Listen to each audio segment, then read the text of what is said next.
Hello, my dear sweet listeners. It's so good to be with you. As I was getting ready to do the intro for this podcast, I was thinking about a lot of the themes that have been coming up recently in life, but also on this podcast, those dealing with the nature of reality, this thing that we call reality, that this existence that we've created, and how to make peace with it in a very challenging world, perhaps. Then I came across this article, which is so good, in the opening paragraph just took the words right out of my mouth. And it says, chances are you ponder who you are and where you are in life. Accept the current realities as best you can and still plan a path toward your ideal. Your yoga practice undoubtedly helps you on this journey, and the yoga tradition suggests that more than just postures to aid your transformation. Centuries ago, the great sage Patanjali laid out a kind of map, one that suggests not just asana, but also meditation and attitudes and behaviors to help you chart your own course to contentment. Now, very good, very succinct, right? So the key word in that paragraph to me, and this is just what I want to talk about for a minute, is the word map. In the West, there is a certain map towards reality and a map towards consciousness and a map towards how we lead our lives. And in the East, there is another map towards consciousness, towards our reality and how we lead our life. Of course, in ancient traditions and ancient tribal cultures, ancient mystic cultures, there are other maps as well. But that is really the core topic that we all need to explore here. And what is so great about this podcast is about the map that we're given. And the map that you're given, how much belief do you put in it? How much credence do you put in it? How malleable is it for change?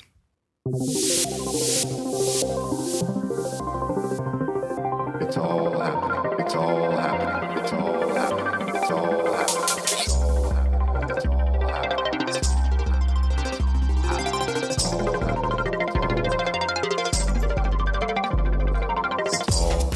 It's all happening. It's all happening. It's all happening. It's all happening. It's all happening. It's all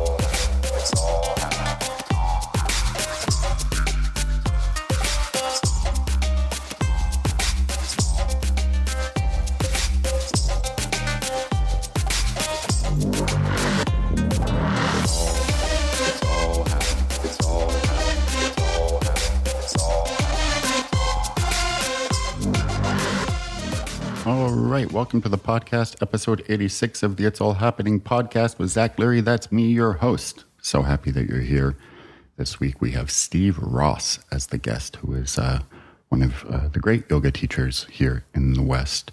And he has been practicing for a really, really, really long time. And has led an amazingly colorful, rich, mystic, and fun, hilarious, smart, and a really deep and profound life.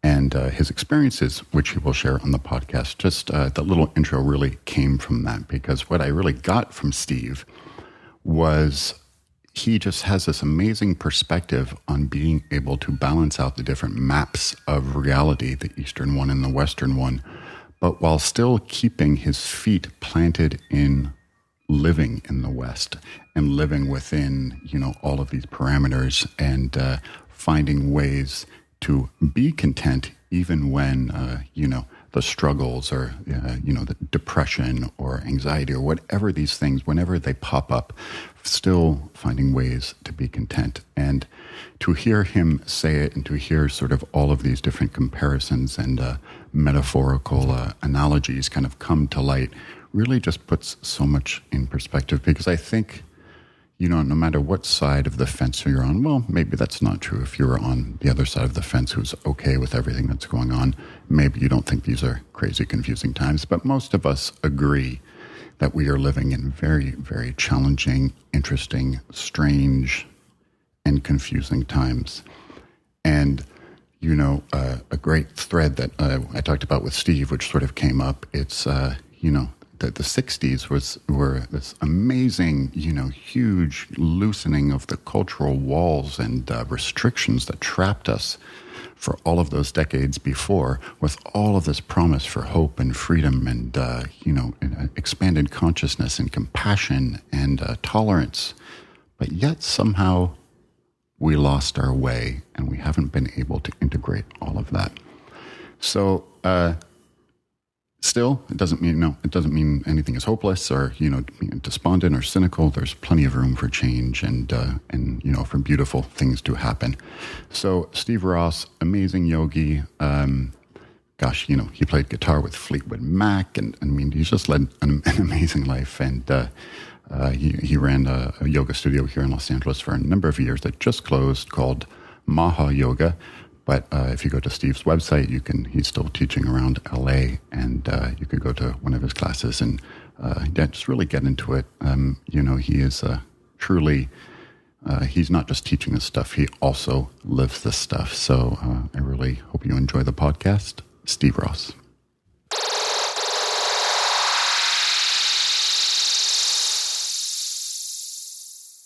Steve Ross, welcome to the podcast. Thanks for coming. Thank you very much. It's really, really good to have you here. Since I started this, I really wanted you to come on. So with, not to sort of pigeonhole you into doing one thing, but being a yoga teacher or someone kind of senior on the yogic path, and this is something I ask everyone, what led you to it? Bad karma, I think was. No, my dad taught me some yoga when I was like 11 or something, just some basic things. And I kind of forgot about it. And then over a series of events later, I stumbled into it again. And then I just I realized that I had the kind of body to do the physical kind of yoga. It just, it's that kind of mutation of certain kind of genetic predisposition. So I had that. And then, and it felt good, and it just, it kind of liberates, because the body and mind are so connected. If you liberate one, it kind of liberates the other to some degree. So it started with the body. Yeah. It was kind of an extension. It was kind of a holistic approach. It's kind of like, throw everything against the wall at once. So there was, meditation, and there was...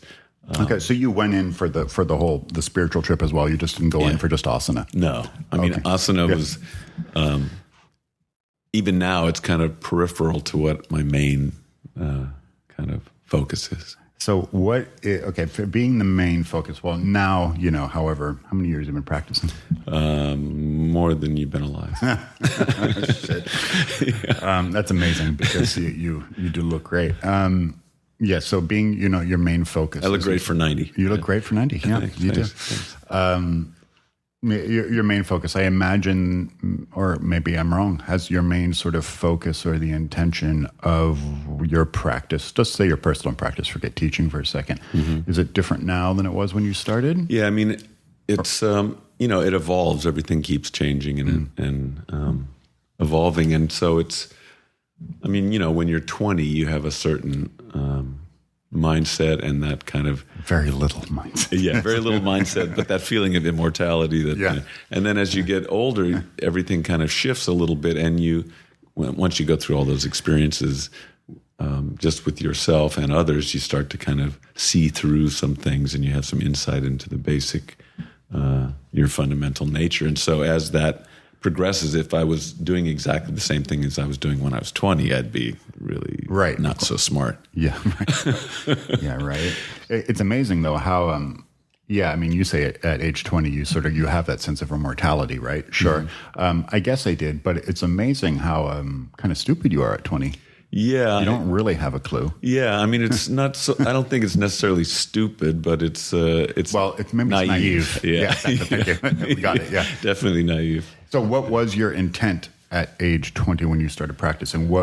How'd you grow up? What was it that you just were like, gosh, I want something different. I want to go deeper. What led you to that? Yeah. I had a spontaneous kind of awakening, a spiritual event in my mid-teens that was... Can you tell us what it was, or is it sort of private? No, it's not private. It was just a kind of...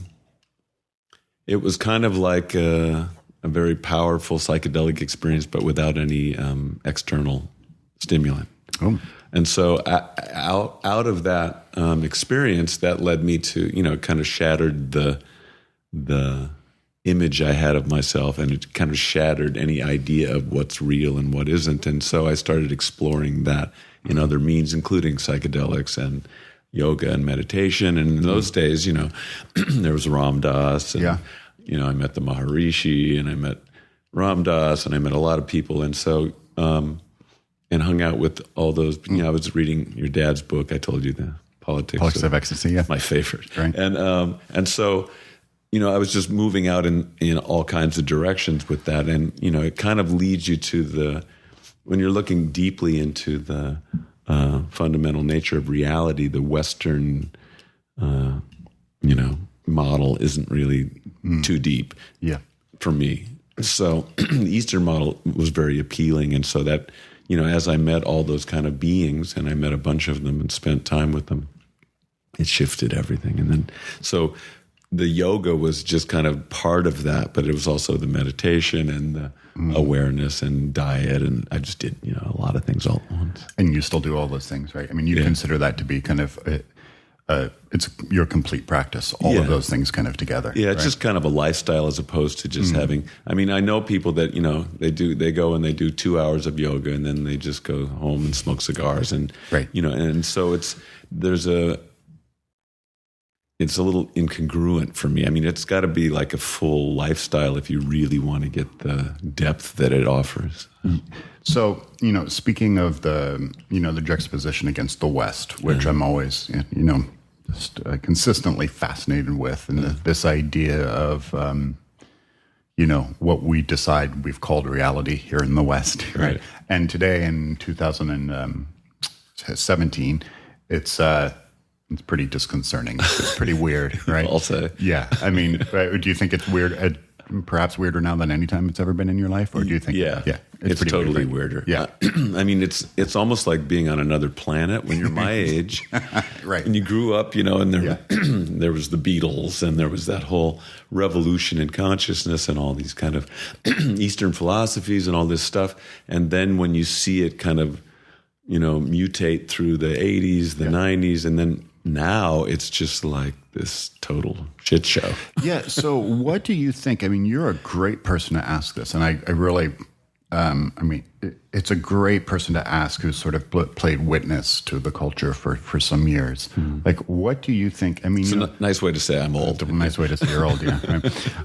Like even at my age, I mean, I'm still I'm just like, whoa, that's pretty strange. But like, in the 60s, I mean, the age of Aquarius and the optimism, it was so wide and it looked like we were going to do so much. Yeah.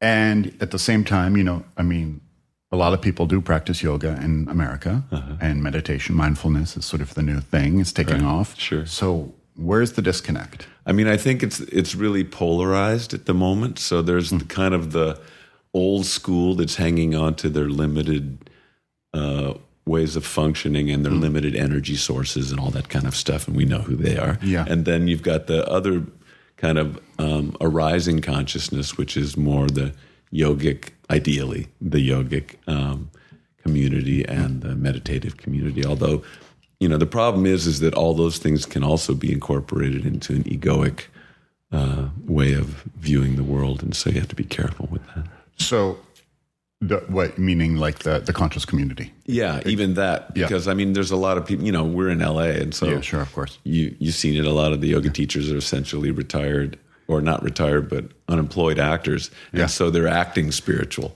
And if you're actually spiritual, you don't have to act. You just are what you are. And so half of the people that I've met in India that were really like, you get anywhere near them and their presence was like walking into a blast furnace, right? And just every cell of your being was vibrating and pulsating with bliss and aliveness and alertness. You get around them and they're totally not acting like anything. They just, sometimes they scream, sometimes they're nice, sometimes they cry. They're just like being themselves. Right. They're not like trying to be like, namaste, and wearing white and, like trying to impress anybody. For them, there's nobody other than them. There's only consciousness, There's only consciousness, and there's only within that sort of, I would say, comes authenticity. Yeah. Right? Yeah. And I think that's sort of, in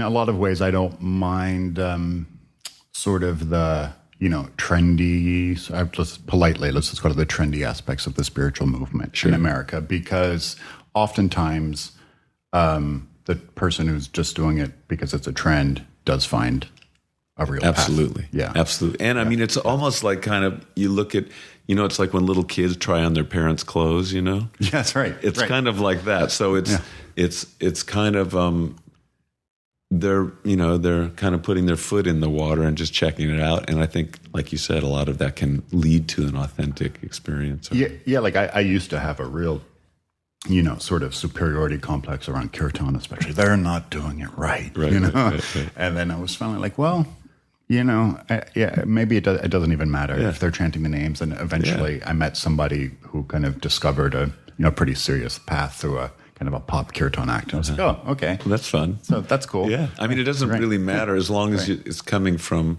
I mean, if the intention is ideally somewhat sincere, then I don't think the form of it matters so much. Okay, so that's another good question for you about sincerity in the form, because you teach yoga that you teach, or I'm just saying you teach an asana class, a yoga class, over Western music.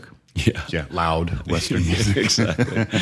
So, and maybe, I'm certainly not an asana expert, but maybe, there are some people somewhere who are saying, oh God, he shouldn't be doing that. When I started, I mean, I started teaching like that in the mid 80s. Wow. And in those days, there wasn't really a lot of yoga around.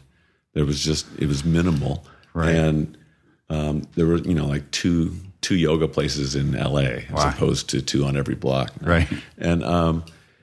And so some people were just, wow, this is really fun and this is exciting and I really like it and I feel great. And then there was, of course, the people that, the purists that were negate it up one side and down the other. You're Satan and how can you do this? And, this isn't correct. This isn't traditional and all that kind of stuff. So, I mean, I always view it as a contemporization of the ancient teachings. The whole point of it, of yoga, is not to have nice thighs and a nice butt, but to bring your nervous system into a state of equanimity and some kind of quiescence. And so, if that happens during the course of the class, whether there's hip hop on or whether you're listening to your breath, who cares?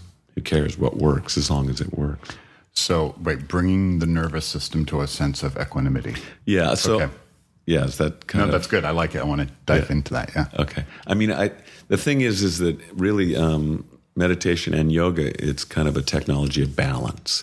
And so if you look in terms of like the brain hemispheres, for example, the left brain, the right brain, most people are very fragmented in their balance. They're very, out of balance. So the left side could be very dominant and the right side could be very diminished or whatever it is, and you have to bring it like that. And in the ancient way of saying that, the Ida and Pingala nadis that go up like that, there have to be balanced, and that's why traditionally they would do alternate nostril breathing and stuff like that. Which, if you hook somebody up to an EEG machine, it'll show a brain synchrony over time if you do that kind of breathing. So yoga really is to bring yourself into a balanced state, and out of that balance, only then can you generally experience transcendence. So really, it's kind of it's a method to bring you to a state where everything is harmonious, and out of that harmony, there's a chance for you to experience, that which is prior and senior to all phenomena. The problem is that it's not a problem, but a lot of people experience that very state from a state of extreme disharmony. So, in other words, like Eckhart Tolle, for example, he didn't have any method. He was just miserable. Right. Sure. And he just woke up one night and said, I can't live with myself anymore. I dread my existence.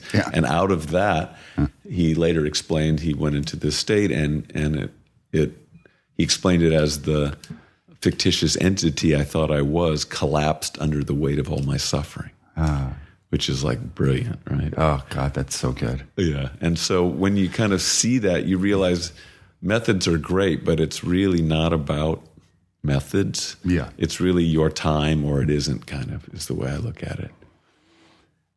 And what Ram Dass, one of the great Ram Dassisms is that you have to become free of the method. Yeah. until you can truly practice it. Yeah. I mean, and even like Ramana Maharshi said, the aim of all practices is to give up practices. Right. Well, and one of the the great tent poles of Buddhism, which I love, is just in the First Noble Truth, I was sort of based with the idea that suffering. It's inherent. Yeah. And most people, myself included, who have, embarked on the spiritual path, did it because there was some element of suffering. Almost everybody. Almost everyone. Yeah. I mean, you just don't wake up going, oh my God, everything's so great. I'm going to start meditating. Yeah. Because I mean, it comes out of pain is like the main prod. That awakens you out of complacency. Otherwise, like you said, you just sit by the pool and have martinis. You're not going to get that deep. Right. You won't have the experience. I mean, you may get deeply into the... Sure. Well, into your martini. Into the pool. But... Yeah. Right. But it won't give you that, it doesn't allow access until, if you do that every day, you may get to the point where, like Elvis or something, where just you start to see through the ridiculousness of your situation. But what is really interesting about that, and I've sort of changed my position on it a little bit in one sense that, I was a kind of a bit of a proselytizer. Everybody should embark on some sort of expanded consciousness movement, whatever it is. I don't care. But now I'm just like, well, and we just, looking around the world as it is, that's drinking martinis and being happy around the pool is, for lack of a better word, is just being okay with being in the maya. Right. You're being plugged into the matrix, to use. Sure. Yeah. And some people, that's their dharma. Where they're at. That's where they're at. I mean, my way of looking at it is that you have to walk where your feet are. Yeah. And where you are is where you are. So if you're in kindergarten, you can't pretend to be a PhD. It just doesn't make any sense. So depending on where they are in their evolutionary momentum, people are just going to be the way they are. So, unless we put a large dose of acid in the, public water supply, which I'm not advocating publicly. Okay. I don't see any kind of big transformation unless something radical happens. And so, but that may be coming. Yes. So, I mean, my way of looking at the situation now in terms of the political situation and the world situation and, how it's manifesting is that, there's two ways to look at it. I mean, I'm sure there's many more, but two basic thrusts. And one is, this is horrible. And these guys are bozos and they don't know what they're doing and they're fools. And that, of course, is all true. And then on the other way of looking at it is, but maybe that's going to bring the whole thing crashing down, which will bring everyone to their knees. And when the whole structure collapses, there'll be an opening, a mass opening in terms of awareness, and that could be exactly what needs to happen. So, well, it certainly seems that way, and it certainly, if you just look at the repetition of history, human beings, I guess you could say, maybe are hardwired for that sort of revelatory process. Yeah. The foundation needs to be rocked. Yeah, right. Absolutely. And I mean, and that's a great thing you said, because if you look at history, you realize only the names and faces have changed.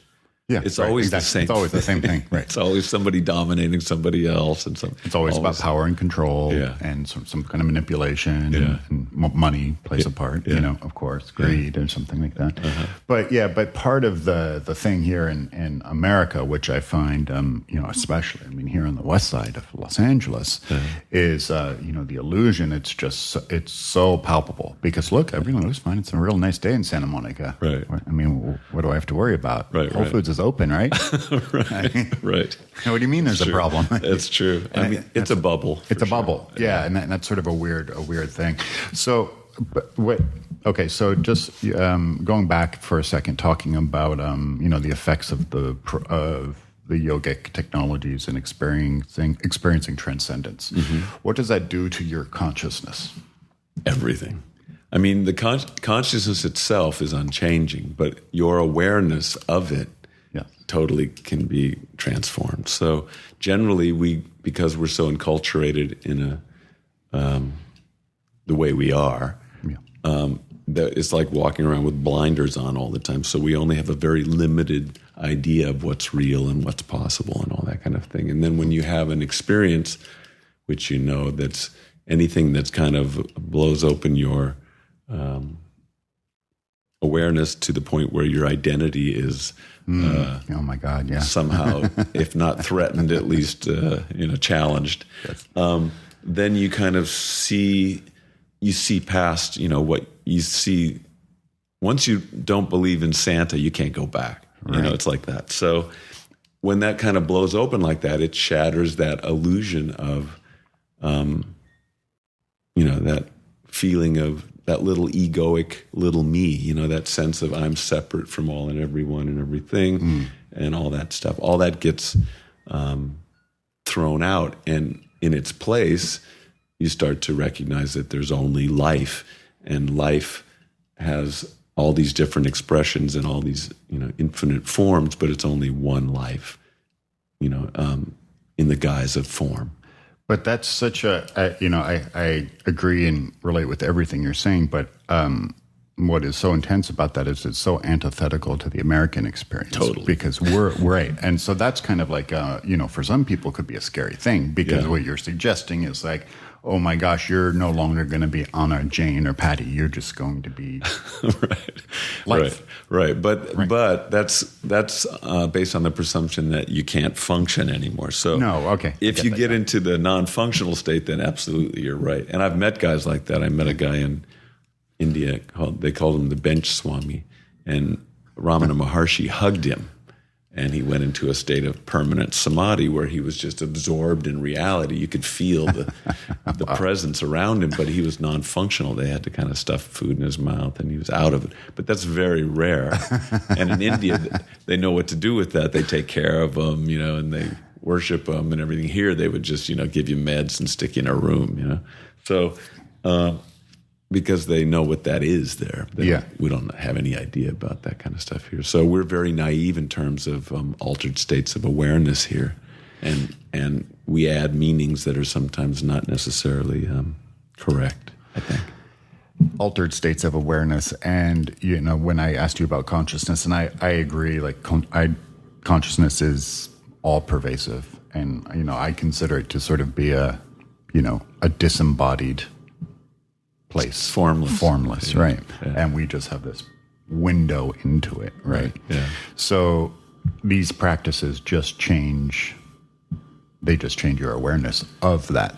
Yeah, they change your identity. You start to lose the identity of being a separate kind of contracted, self-possessed being, and that kind of gets dropped in favor of the feeling of kind of an unbounded, formless, eternal awareness in which, you have a temporary form that's, that awareness is going through, and who cares? And so it shifts it basically takes all the seriousness and the heaviness out of it. Yes. So if you think that, this is all really serious and everything is really meaningful, and you add all this meaning to it, then life can be very a burden, and for many people it is, because of, like I said, our enculturation is like that. Yeah, it's really you're responsible for everything, and you should and all that stuff. And it's all our culture too is also sort of seems to be embodied or emboldened with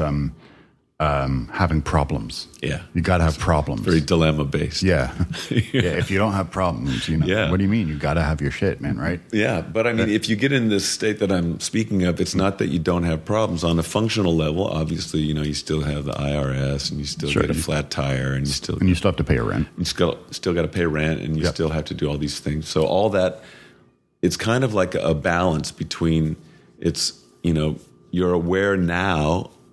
After that kind of event or a series of events, you become aware of the formless dimension of your multidimensional reality, as well as the form identity that you always were aware of. So instead of just being aware of your body, mind, sensation, history, gender, all that stuff that most people think they are, which I was actually listening to this Alan Watts thing the other day, which is a genius, and he said, what most people call I is a hallucination. And I thought that was great, the way, he was brilliant. So. God, he was so great. Yeah. He was so great, but he too, and drank like a fish. Yeah, he did. Yeah, right. And which is, and I kind of think that, it's got a little bit of a tangent, but someone like Alan Watts or Trumpa or something, but let's take Alan Watts, who essentially maybe died of alcoholism, sort of, right? Right. They become just, so aware that it almost hurts. It hurts. Becomes unbearable. And to me, I don't know if it's exactly right, but I kind of feel this is the problem with India.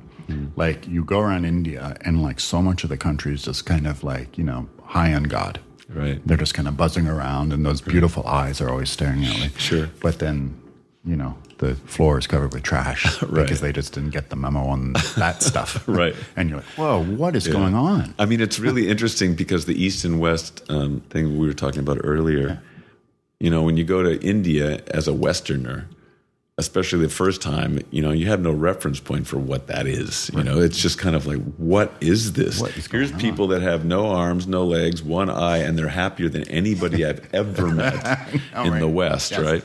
And they're all like, hello, sir, I'm happy to help you. You stay at my house, no problems. Yes. And you kind of go like, what is this? And their hearts are fully open. But you have to kind of, if you look at it closer, you start to see that, their enculturation is one of kind of worship-based. I mean, they have an altar in their house. They bow to their teachers. They bow to their parents. They bow to God. They're always kind of, where ours in the West is very egoic based. It's like, fuck you. I don't want any authority over me and blah, blah, blah. So it's a totally different model. And so when you come here, the streets are very clean and everything's very orderly outside, and outside is beautiful. Everything is paved and more or less. And, the cars are nice and washed and everything. But you look at the people and they're all miserable. The inside is just kind of neurotic and crazy and freaked out. And then you go to India and it's the opposite. It's the opposite. The outside is totally a mess. And, a refrigerator is worth worshiping there. And yet the inside, they're all full of love and stuff. So I think the idea really is to bring a balance, to have both. You should be able to drive your Tesla at the same time as you're happy. What's the big problem? I've never heard it explained like that. Yeah, that's exactly right. And under that, under that metaphor, under that comparison, it's absolutely makes perfect sense that we elected Donald Trump president, because we've been worshiping the ego, the shallowness. We've been worshiping the outside, big time. And you look at him, and he's a baller. What do you mean? Yeah. That's what I want to be. So it makes sense. It's kind of like you. I can't remember who said it, but the country elects who they deserve. And it's almost like it's kind of the collective consciousness manifests, a personification of itself, and which is a sad state of affairs. But when you recognize what that actually means, but that's the way it is. I agree. Yeah. And so, your options are, okay, you just deal with it, or you start looking for, a house in Belize. Which sounds good.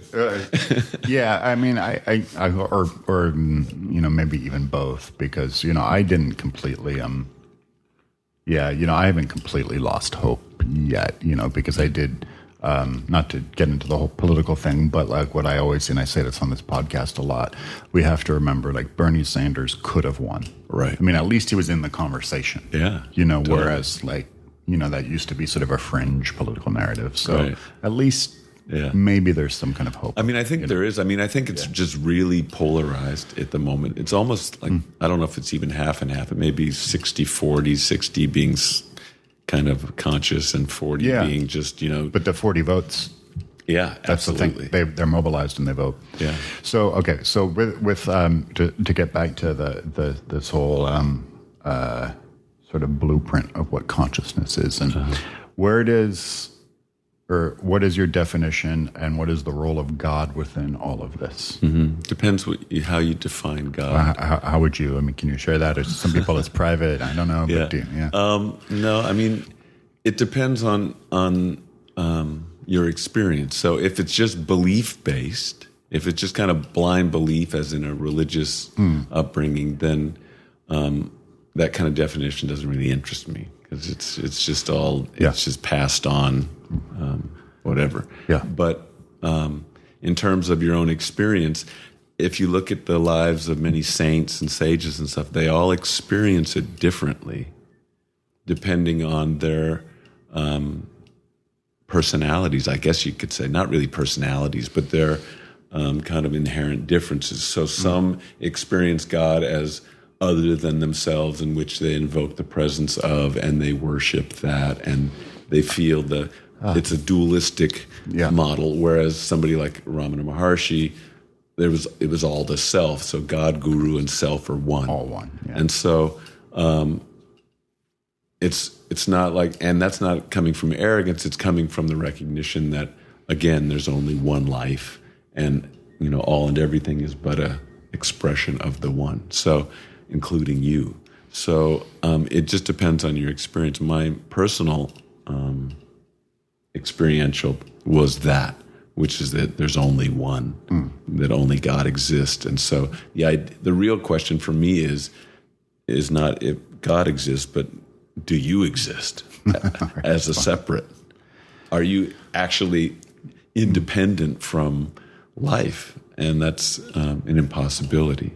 So everybody's always talking about independence, but really, I mean, you're dependent on food that others grow. Just your body alone is dependent on, a few degrees higher or lower, your body ceases to exist. It needs air, it needs food. So it's totally dependent on the environment. It's not just an independent thing walking around.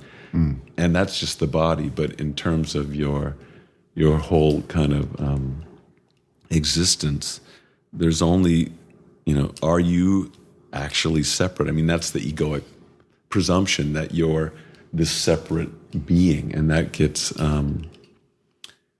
that evaporates under the weight of certain experiences. So, but under this model, and I think I'm kind of somewhere in between, because I do agree with everything you're saying, but so do you think that, like, there is no external, I don't mean like an anthropomorphic thing, but an external kind of supreme energy field? Or is it all the same? Is like is divinity perfectly reflected in us, or are we just kind of a shard of that? Right. Yeah, I mean, I think actually there's only that, and that the world and everything in it is just an appearance in it. So one of the analogies they give in the yogic text is the ocean and the wave, that the wave feels it's separate. It's got an independent form, and it has a certain time frame and all that stuff. Yep. And you could say, okay, that's how we are. We feel separate. But really, what is the wave? It's just ocean. It's always been ocean. It's always going to be ocean. So it's a temporary guise of the eternal. So the eternal takes form and experiences itself via these things. So in that way of looking at it, it's not that there's an external, there's no two. It's Advaita. There's not two. Yeah. So it's kind of, that can be a problematic philosophy if you try to act it out. So in other words, in other words, it's like, well, since everything's God, I'm just going to walk in front of this moving bus. Yeah. You can't do that. Can't do that, right? But you recognize that everything is God, and yet you still have discrimination. Discernment. Yeah. Yeah. Which, Viveka. Yeah. Right. Discernment. Yeah, totally. Vivekananda. The bliss of discernment. And I love that the Ramakrishna story. He was in samadhi, and up until that point, his temple was, littered with deities, like every Hindu temple. Then all of a sudden he came out of samadhi. He was like, it's all one, get rid of all the deities. Right. And now you go to a Vedanta temple like in Hollywood, and there's no deities. Yeah. For a Hindu temple, it's kind of pretty strange. But it has a nice vibe in there still. A really beautiful vibe. Yeah. Right. So it's all about the realization. The Ramakrishna thing I love is somebody asked him, is there such a thing as free will? That was my next question. And he said, yes. You have as much free will as a cow tied to a stake with a 2-foot rope. So in other words, you can kind of Not very much. You can walk around in a circle and kick your back legs a little. That's about it. So I mean, think about what affects us the most. Things that we had absolutely no control of. Who we were born to. Yes. What time we were born, where we were born, right. How we were born. So, obviously, if we're born in L.A., in 1980, it's going to be a totally different experience than being born in Iran in the 1600s. That's right. And so, it's kind of those things we have no control over. So really, all you control is minimal things. I can say, okay, I'm going to wear this outfit and I'll have this for lunch. But I mean, essentially the big things you can't control. I mean, I love it when people say, you create your own reality. Okay, why are you aging then? And stop your heart for me. Yeah. But, what is interesting, though, is that you can, we're still given enough free will to sort of decide, I think, and this is especially appropriate for, healthy or spiritual people or whoever who you still have to take the action to do healthy things for yourself. Yeah. Right. Like me being a former drug addict, I can make the decision to go out and use heroin today. Right. Should I want? So, right. That's a decision you shouldn't make. That's a decision I shouldn't make. Maybe after this interview, you'll want to make it. I want to. But that is free will. Yeah. So you get some. Right. But the thing is, the trick is to act as if you have it. And whenever if you feel... is the trick is to act like... As if you have free will. In other words, okay. If you think you have a choice in the matter, then make the right choice. But if you, in certain things, you'll recognize that your choice is irrelevant. It's just like gravity. So people say what you believe creates your reality. So really, okay, so I'm going to take you up to the roof and I'm going to push you off. And if you believe that gravity doesn't exist, then you won't fall. Right. Is that going to happen? No. So belief has it certainly will color your experience, but it doesn't create reality. Reality creates you. So it's a little bit different. So it's kind of like, it's not that you don't have a choice. Obviously you have a choice to do certain things, but those choices are generally not major. Right. Okay. Right. They're not major. Well, like the drug addict thing. Yeah. Kind of major. Yeah, that's major. But let me tell you something that this one yogi told me, which was interesting. We were talking about healing. This is an Indian high being. And he said, don't do it. I said, what do you mean? He said, don't do healing. And I said, well, why not? If somebody's suffering, why shouldn't I help them out? He said, you don't understand. You don't see the big picture. And because you don't see the big picture, this person is suffering. And if you left them alone, they would reach up to God out of their suffering. But if you remove that suffering, you remove that opportunity for them. Right? Yeah. And that's bad news, right? Right. So it's not that you shouldn't help people. Obviously, if some little old lady falls down the street, you shouldn't go, oh, well, I don't have free will, sorry. Yeah. You should help her, and you should help everybody and be as compassionate as you can and do, whatever social things you can do. And if it's a choice between destructive behavior and constructive behavior, always take it. Yeah. I watch my diet. I don't just I have no free will, so I'm going to have whatever. And you really watch your diet. Yeah. I watch it so much I don't even eat it. Right. I just watch it.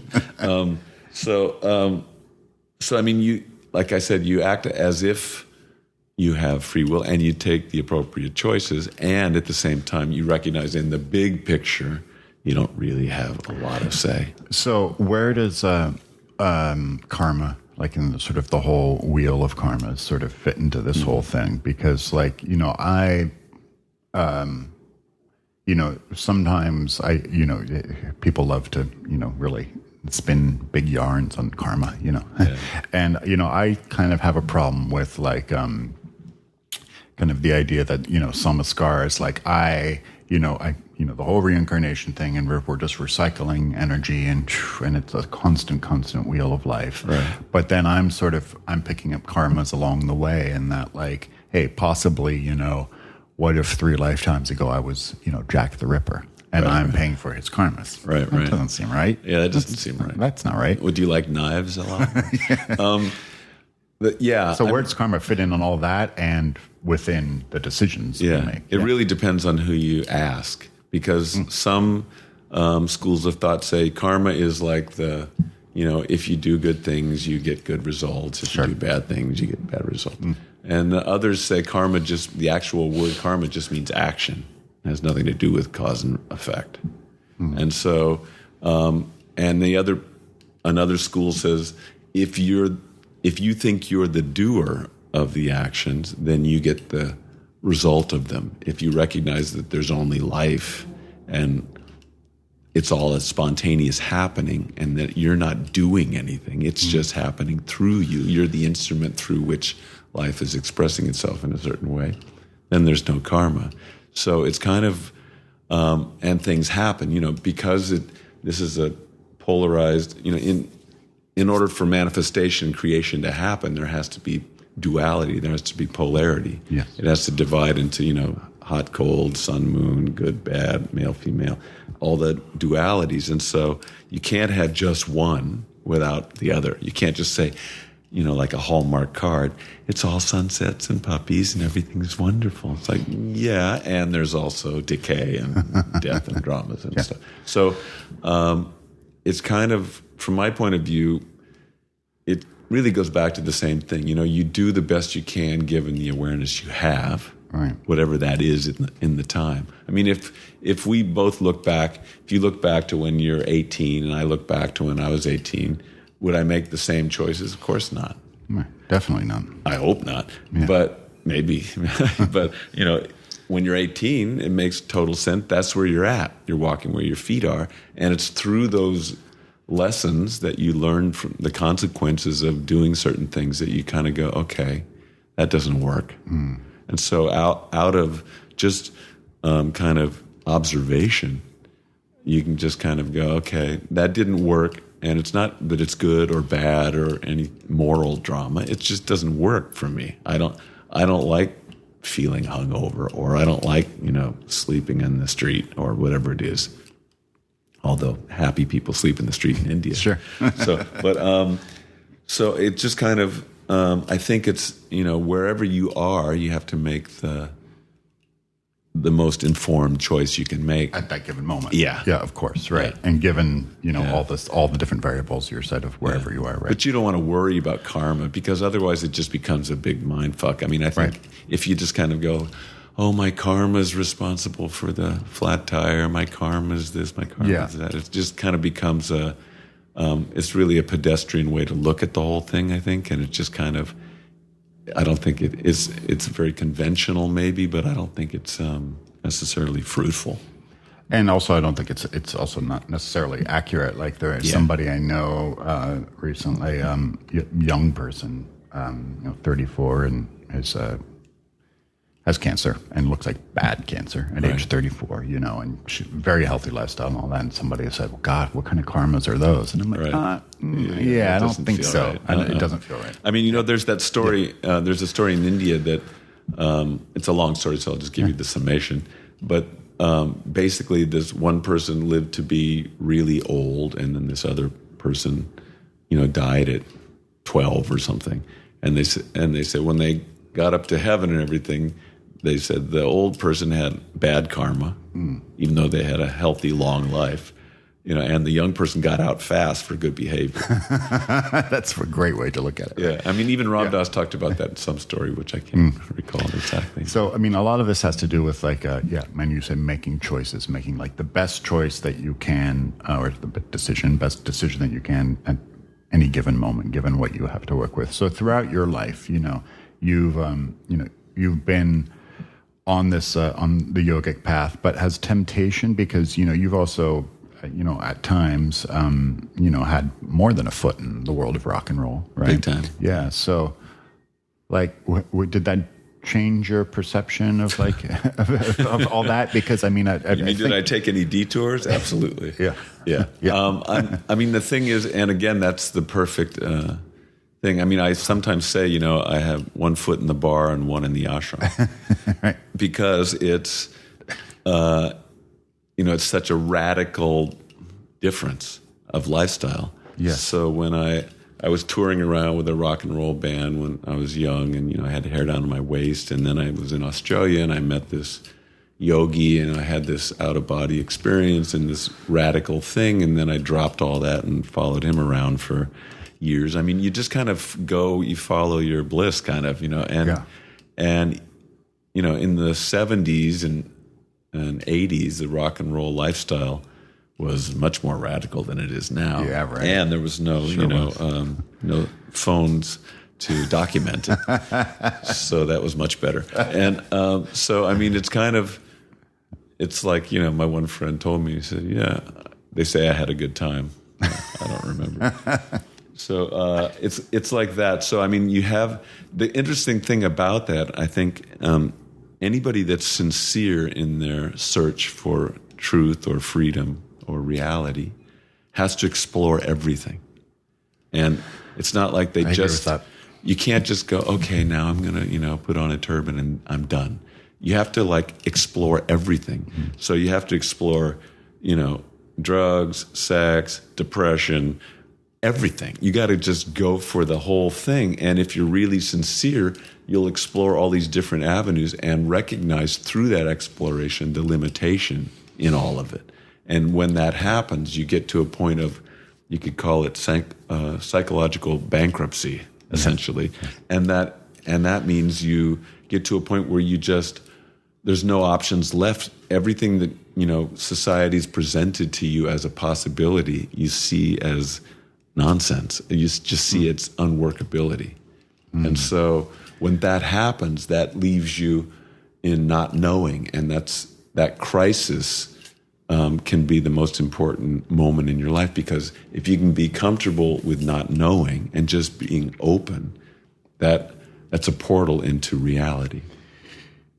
So I think, understanding the limitations isn't an intellectual understanding. It's an experiential one. Absolutely. Yeah. And that's where it's really potent and really, and it shapes you. Totally. It changes your experience from there on out. Totally. I mean, it's just like, it's like bumper stickers or things on Facebook or something, advice. You see all these things and people are giving advice. It's like, thank you for your advice on depression. I'm sure that it's really helped. You know what I mean? It's just kind of like, but if you live that yourself, and that's the difference between, like a yoga or a spirituality and religion. And a dogma, yeah. Yeah, one is belief-based and one is experience-based. And once you experience it yourself, as you know, like you said, it's not mere intellectual. It's cellular. And I think that is, it's also sort of an encouragement to make friends with the human experience. Totally. Right? Because, we... again, in the Western model, there's so much of the human experience that, we encourage people to push away. Yeah. Oh, you shouldn't be depressed. Right. Don't be depressed. Don't be sad. Yeah. Why are you sad? Yeah. Smile. Take a pill. Take a pill. Yeah. Right. Yeah. Yeah. Well, it's really a total negation of the so-called dark side. And I think that's based on the puritanical kind of sin. Our background. Yeah. The Christian take on it. The relationship with sin and darkness, that those things are evil or something. Yeah, all that stuff. That it's just like, God is good, but God's not bad. God is a rose, but not when it's decaying. So it's like I said before. So it's all good, but no bad. It's all sunshine, but no nighttime. So you can't have that in a world of manifestation. You have to have both, and so it's juggling the both. And I think that's what's really conscious living, is being simultaneously aware of your subjective interior and your objective exterior focus, the formless and the form dimension together, plus you're celebrating your humanness and all its insanity at the same time as you're celebrating your eternity that's working through it. And that's eternal and perfect and full of bliss. But what is it that, like, within the humanness, and you said like having one foot in the bar, and this is something I've always tried to bring meaning to or definition to, and I never can quite get it exactly, at least in my own mind. But what is it about having one foot in the bar that feels so attractive? Yeah, I think it's the natural need for transcendence, because it's our native condition, it's our inherent reality to be happy, peaceful, intoxicated, blissful. And we don't experience it because we're fragmented due to the obsessive compulsive mediocrity of the mind, essentially. It's just, it's all over the place. It's fragmented and it's conflicted. So when you get the mind still, and that's what all meditative practices are about, getting the mind to a point of stillness, at least slow enough that it starts to allow your inherent state to flash forth, then when that happens, you experience that bliss. But for most people, that's not an option, especially in the West. They don't know anything about transcendence. They don't know anything about meditation. They don't know anything about any of that. So in the East, you see it because they grow up with it. And so it's, much easier for them. I mean, that's why 99% of the saints come out of there, because they have a devotional stance to reality as opposed to a resistance stance. And so for us, a lot of us, meaning Western model of, I don't even want to call it a model, but paradigm. The Western, it's a paradigm. Yeah, the Western paradigm, the Western nightmare, whatever you want to call it. It's, because we want that transcendence and we don't know how to access it. So the only way to get it is to either drink or do drugs or do something extreme that allows the mind to temporarily stop. I was talking to Eckhart Tolle one time. He's a friend of mine, and I've known him for many years. And he was saying to me one time, he said, I was over at his house, and he said, will you have some wine? I said, yeah, Eckhart, I don't really drink. He said, that's okay, just have a little wine. Just half a glass or something, right? I said, okay. So the next thing I know, of course, we both finished the bottle, right? So I'm sitting there buzzed out of my brains, and I'm looking at him. I said, does this affect you at all? He goes, no. And I said, well, does it affect your awareness? He said, no. I said, what's it do? And he said, the body gets very relaxed. I said, great. And then he said, it's best to transcend the mind, go above it, right? But for many people, that's not a possibility. So the second best option is to, what he said, go below it, which is kind of the vegetative state, and that's what alcohol and drugs do. So it's kind of, it's the poor man's version of transcendence. It's really a way to get out of that, contracted identity. Yes. The egoic stance that we're all kind of, or most of us are enmeshed in. So, gosh, yeah. So, again, just the nature of competition. So I want to get into that for a sec before we wrap it up. But like that egoic stance. Do you think?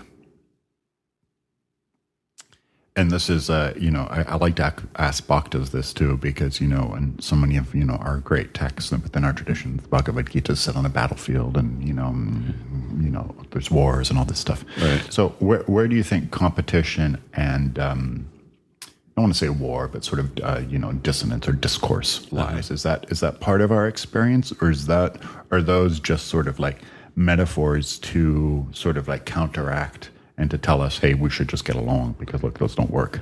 Yeah, it could be both. I think competition is obviously very ingrained in the Western, just the way we're brought up and sports and everything else. And so it's, cooperation is obviously much more functional. But because we've been enculturated in that kind of dysfunction of competition, it's all about winning. Yes. Yeah. And we're the winners, and therefore you're the losers, and it's the structure of the human ego. It's it's constantly trying to. Eckhart, again, I love him because he's just sometimes so clear because he was a very clear, Cambridge scholar. But he said once, said the ego needs conflict to survive.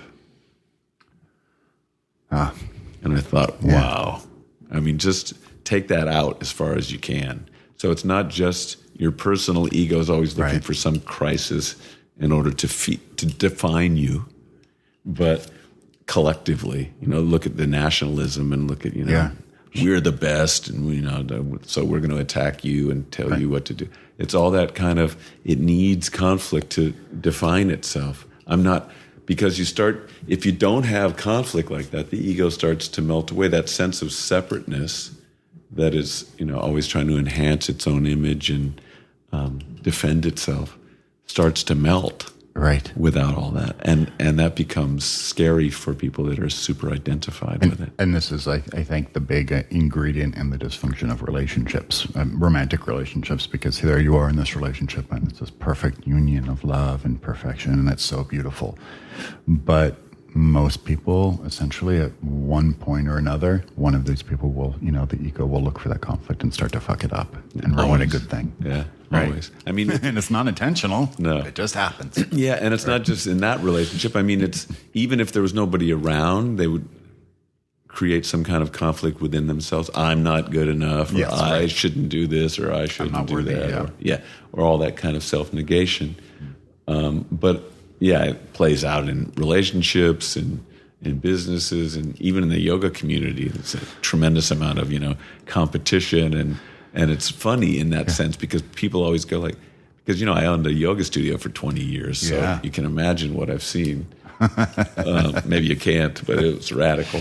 And, that's eye-opening. And you recognize, the human condition is what it is. Doesn't matter what form you're doing, whether it's a yoga place or it's Washington, D.C. It's essentially always the same. It's all the same. Last little question. Not everybody who listens to this podcast, has a spiritual practice.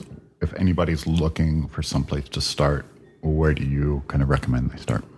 Good question. I have no idea. Is the answer. Okay. I mean, I'd be, I don't know. It would be strange for me to kind of make recommendations. I mean, I think the thing to do is, first of all, find out, maybe kind of examine your own presumptions about yourself. So, Socrates said an unexamined life is not worth living. That's right, yeah. And so first, rather than just, selling out for some belief system of somebody else or joining a cult or doing any of that kind of stuff, that's all fun and you'll learn through it for sure. But yes, you will. and it'll thin and lose all your money. Maybe. I was going to say it's going to thin out your wallet. Yeah. But rather than doing that, first examine yourself. Everything I've been taught about myself, is it correct? I mean, is it true? Is it really real? It's real for you, to you. Yeah, it's real. It appears real, but is it real? And, who am I? It's always goes back to the what am I, who am I, why am I here? Those basic questions. Yes. Yeah, and sometimes people ask me and I say, well, start with 10 minutes of meditation a day because it could help answer that. Yeah, right. I mean, that's actually a really good recommendation. Yeah. If you just sit down and get quiet for a few minutes. Sit down and do nothing for 10 minutes. Try that. Put your phone away for 10 minutes. And I mean, that's the most, subversive thing you can do in a culture like ours, which is built on distraction and and the glorification of busy. So if you can just sit down and get quiet and not want anything, not seek anything, just being as opposed to becoming something. When you can do that, then stuff will start to arise. You'll start to see yourself shift. Oh, thank you so much for coming on the podcast. Thank you, Steve. Are you going to be playing with Christian Doss? I hope so. Yeah. Okay, cool. If I'm in town. Yeah. Okay, good. Yeah. Thanks, friend. Thanks, Ben.